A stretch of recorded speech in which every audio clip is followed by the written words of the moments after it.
elle restera à jamais la First Lady la plus meurtrie des États-Unis.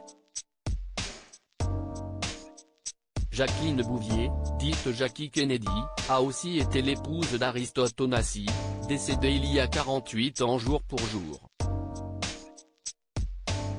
Et si est bien ce mariage inattendu, vécu comme une renaissance par la veuve de John Fitzgerald Kennedy, qui a provoqué sa chute dans l'opinion publique américaine. En 1968, 5 ans après le terrible assassinat du premier président américain catholique, la mère de ses enfants est sur le point de s'unir à un richissime armateur grec orthodoxe de 23 ans, son aîné. Partout dans le monde, la surprise est totale et on peine à y croire. C'est un étranger, il est vieux et indécemment riche. Il a la sombre apparence d'un vilain de la mafia à la télévision, écrira même le New York Post après la révélation des fiançailles par le Boston Globe, avant d'enfoncer le clou. Pendant 5 ans, le monde a reconnu l'élégance, le charme et la beauté de Madame Kennedy. Mais maintenant Jacqueline nous déçoit. Mais pourquoi une telle polémique ? Alors que les médias ont longtemps salué son courage et sa dignité face à la tragédie qui a bouleversé sa famille à Dallas, bon nombre d'entre eux la surnomment dès son remariage Jackie O. Comme si son nouveau nom de famille avait un goût de trahison.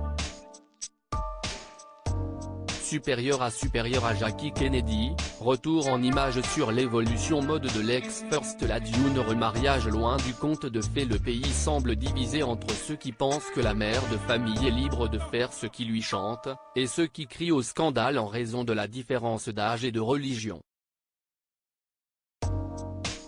Pour Jackie Kennedy, cette union a surtout l'allure d'un nouveau départ, loin de la malédiction qui a encore frappé le clan Kennedy en juin 1968, avec l'assassinat du cadet de JFK, Robert Kennedy.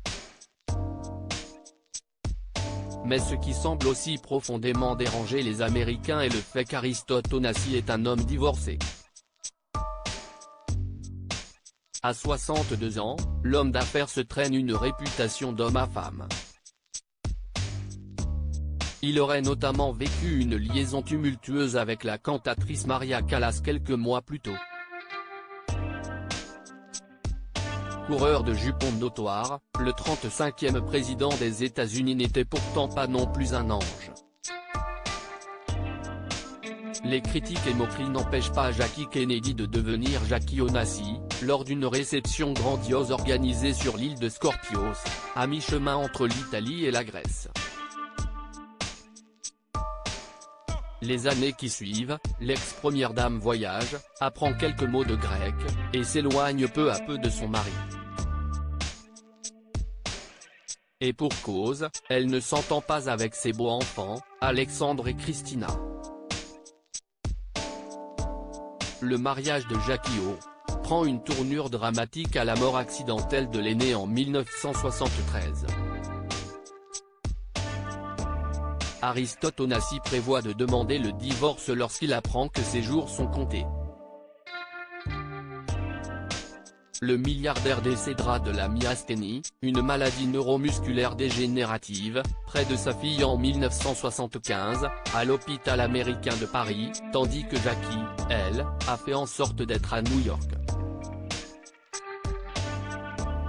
Une seconde vie bien loin du conte de fées. Crédit photo, agence.